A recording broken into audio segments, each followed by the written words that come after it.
Good morning, West Williams, and Facebook friends. It is Pastor Bob with another daily Bible reading insight. Today's day 166. That means we are finishing the book of Ezra and we are beginning the book of Acts. Acts tells the story of the early church. The church is officially born, so that's exciting. However, I want to spend a little bit of time in Ezra, because something important happens, an important concept is brought up in Ezra 9. And I'm reading from the NLT, New Living Translation, verse 1. When these things have been done, the Jewish leaders came to me, that would be Ezra, and said, many of the people of Israel, and even some of the priests and Levites, have not kept themselves separate from the other peoples living in the land.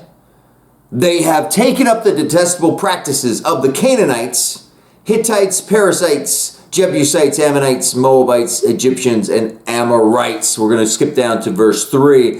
When I heard this, I tore my cloak and my shirt, pulled my hair from my head and beard, and sat down utterly shocked. All right, so what's the deal?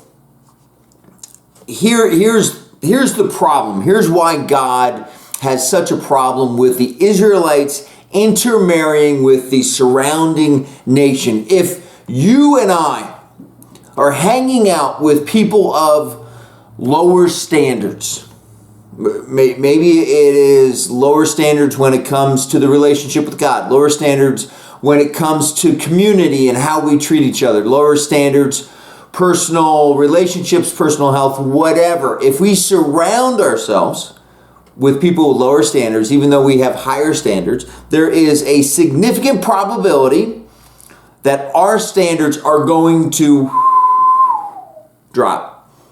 Not the other way around. Most people think, well, I'm going to lift everybody up. It is highly improbable that you would have the personal discipline and fortitude to lift everybody up. It simply is not going to happen. So your standards lower. This, in my opinion, is the primary reason God says do not interact with your neighbors. It is to protect the Israelites. God knows that his children have zero self-discipline.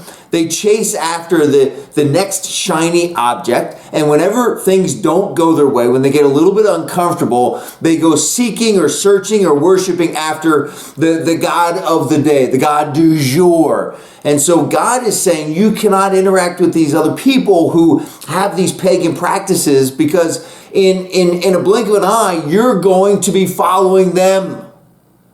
Don't do it. How does it relate to us?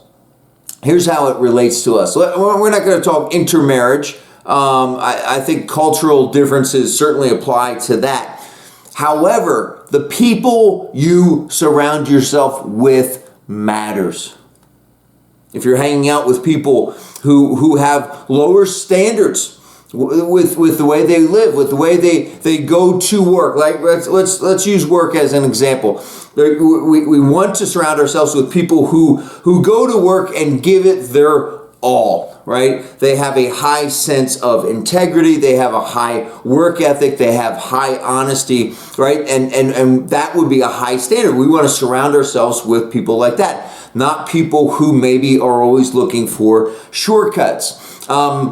Personal relationships. We want to surround ourselves with people with high standards for personal relationships. People who look to serve others. People who, are honest and have integrity and have loving relationships. We want to surround ourselves. This is, I think, the most important one. We want to surround ourselves with people who want to love God with all of their hearts, all of their minds, all of their souls. And if we have people in our lives, now, as I say that, right, there's family that we are obligated to hang out with to a certain level. There's coworkers, there's people in our churches, right, that we have to be around. I'm talking about the optional ones. So don't come at me like, well, Pastor Bob, I have to hang out with my kids, right? Yes, you do. And you should want to. The ones that are optional, we should be discerning. Are these people lifting me up, or are they dragging me down? If they have lower standards, my friend, I assure you, if you hang out with them long enough, there's a great chance they're going to lower you down. And so let's choose to be careful who we interact with, because it matters. Amen? Pastor Bob with another Daily Bible Reading Insight. Thanks for checking this out. We'll see you tomorrow.